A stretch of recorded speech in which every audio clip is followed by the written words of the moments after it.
Kirkle. Hello and welcome to Module 10, where we will be diving deeper into our algebra and pre-algebra work by looking into expressions and modeling expressions with this first lesson. Our objectives today is to be able to identify an expression and parts of an expression and write an expression based off of a model. All right, so we're going to go ahead and start taking our notes here, so make sure you're taking notes with me. An expression, verbal statements can be translated to an algebraic expressions. It is similar to deciphering a code or translating from one language to another. Now, I've always said that math and algebra and pre-algebra is kind of like another language. It's a language that a lot of people speak, but you have to learn the correct vocabulary and the right way to write things. And so that's kind of what we're going to learn today is we're going to learn the proper things to know about expressions. We're going to identify parts of an expression and show the correct way to write an expression and things like that. So an expression is a mathematical phrase that contains numbers, okay, then any numbers that we want, like 2, -5, 0, 1/2, 6/10, etc. Okay. It also contains those variables or letters, right? Like X, Y, A, B, those letters that we're going to use to represent things that change and unknown numbers. And an expression has to have operations, like operation signs, like addition, subtraction, multiplication. Remember, we use a dot instead of an X sign, since we're going to be using our variables. Division, although division can also look like a fraction bar. Okay. Expressions do not contain an equal sign. So no equal sign. Equations are also mathematical statements, but they show two expressions that are equal to each other. Equations must contain an equal sign. So yes to equal signs. An expression might be like 4x minus 2. An equation might be 4x minus 2 equals 2y times 3. I don't know, something like that. Okay. Okay, let's move on. On this page, we're going to now classify if it's an expression or an equation, and we have to explain why. Okay, so what I would do if I was you is take a minute and see if you can figure these out on your own, and then join me again and see if you were right. All right, 8 times 12 take away 20 is an expression. It has numbers, and it has operations, and it has no equal sign. 37 take away x equals 90 is an equation.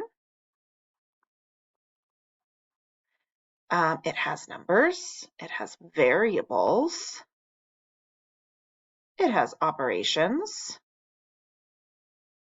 and it has an equal sign.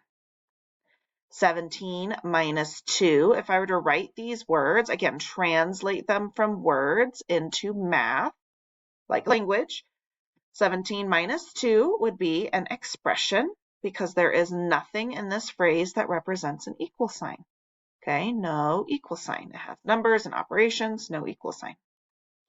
19 plus 4x plus 8. Remember, this is an x and not a times sign. That is another expression. Good. Again, the biggest and most important difference is that there is no equal sign. Equations have equal signs.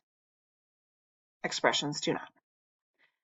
5 times 10 is 50. Again, I'm going to translate this. 5 times 10, not using an x, is the same thing as an equal sign, 50. Okay, oh, that's going to be an equation because is the same thing as an equal sign. It's this word right here. And then 4 times 25 equals 100. That's another equation. So you'll notice that equations and expressions both have numbers, operations, and variables, and the only difference is that equal sign. All right, now let's look at this expression and let's identify the pieces to it, okay?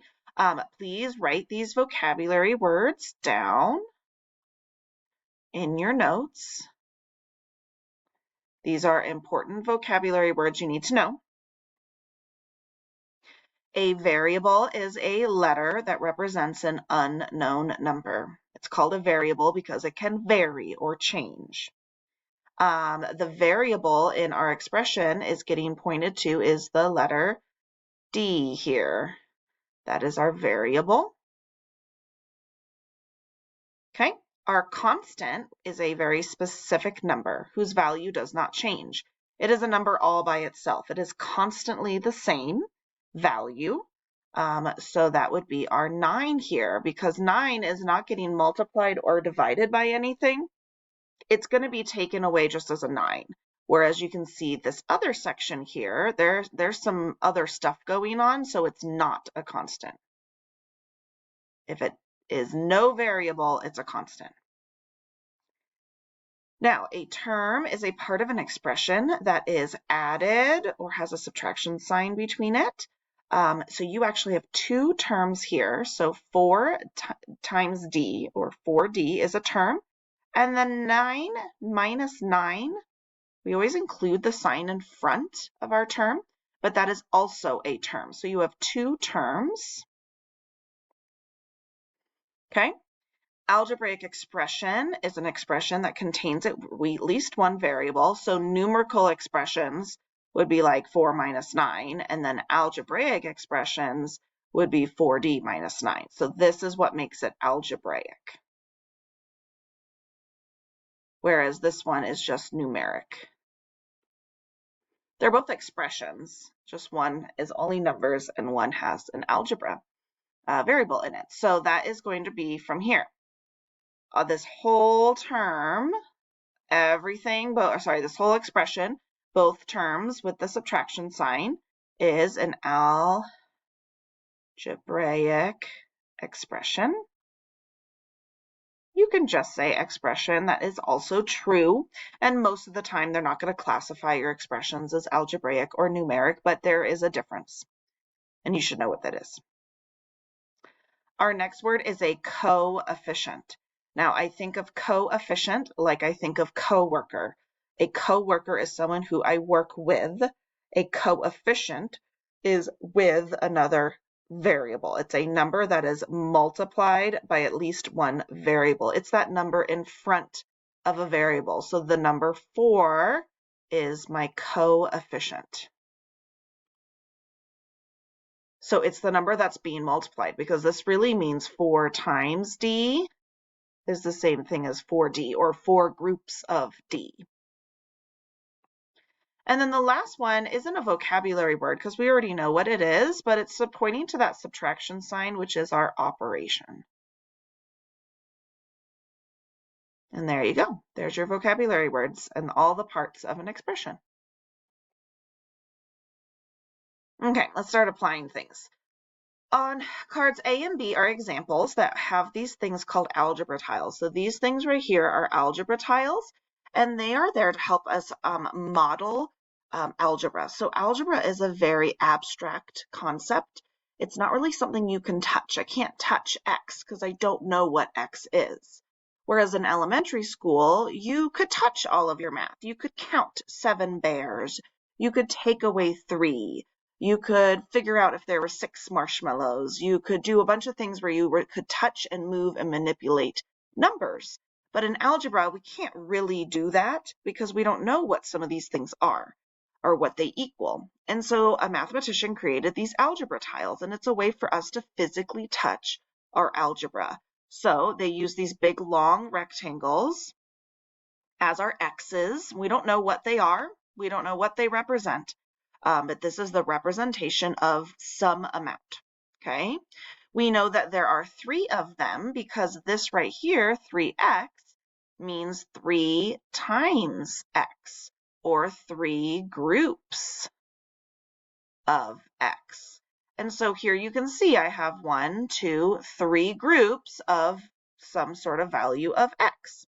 Then these little squares over here we call units or singles.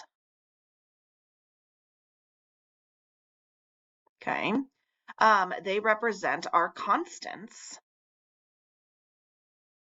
because they're all by themselves. Again, we want to include the sign in front, so these are all positive ones, and there are 3 of them. So these algebra tiles represent the expression 3x plus 3 singles. Over here, we've got 2 singles, an x, another x, and then another single.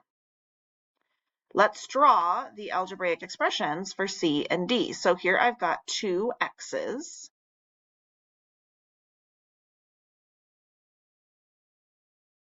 And then I've got 3 minus 3's, or you could think of them as negative 3's. So I'm still using little unit tiles, but these are going to be negatives or minuses. So I've got 2 x's and 3 negative singles. All right, over here, I'm going to have an x, 3 minus or negative singles. Make them big enough so you can see. And then another x. Okay. Now that you've seen them all drawn out, it's a lot easier to see which ones are equivalent.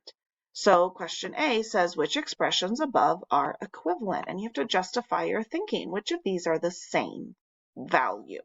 Again, we don't know what that value is, and at this point, we don't really care.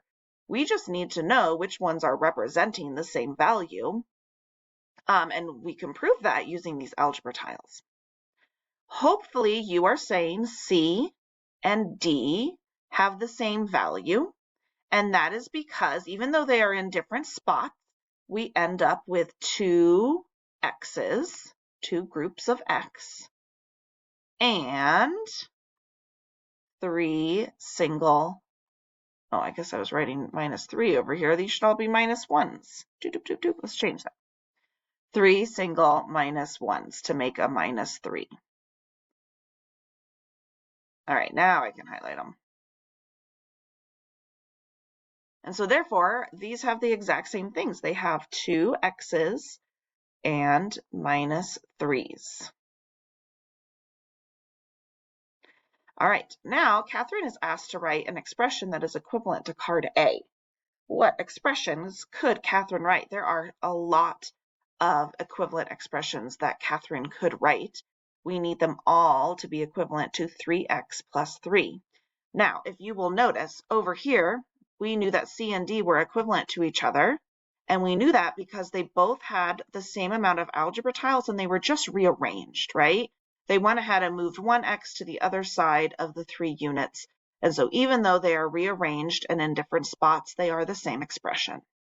So what we're going to do now is we're going to take A's algebra tiles here, and you're going to rearrange them into different ways, but it'll end up making the same valued expression, an equivalent expression. So again, I would recommend taking a minute, trying to find some of those, and then coming back and seeing if I was able to find some of the same ones you did. All right, here are some of the equivalent expressions that I found. So I split apart my x's and my singles, or just my x's, or I broke everything apart. There's more than just this, but these are a few examples. All right, we're running out of time here pretty soon, but here are some questions if you want to try them on your own.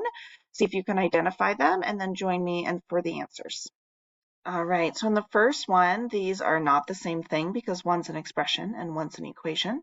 And for number 2, this bottom right one is not equivalent because it is an equation.